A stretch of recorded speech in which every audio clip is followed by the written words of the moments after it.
cheating and lying is not just an occasional behavior for China. It is a strategy, and it is indeed their central strategy. And if it's right that China is the single greatest geopolitical threat to the United States for the next century, and that China's malevolence is growing, that the danger from China is growing, then one of the most important criteria by which to assess this presidential election in November is who is best prepared to be commander-in-chief and to stand up to China. And I got to say, the contrast between Joe Biden and Donald Trump on that question is staggering. It's not even kind of a little bit close and little differences. It is night and day.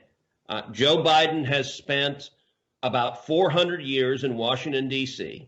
That is counting, right? China. Well, you know, he was elected to the Senate when he was 12.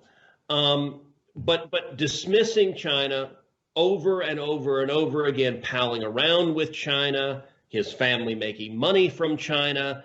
Joe Biden standing up to China is a null set. It is not going to occur.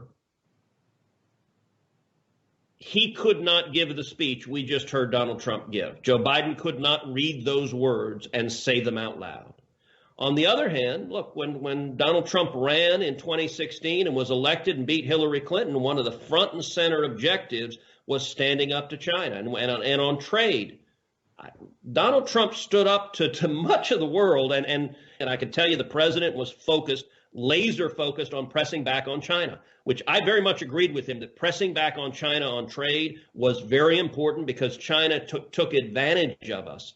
They kept us out of their markets while flooding our markets with their goods. And President Trump has led in that regard.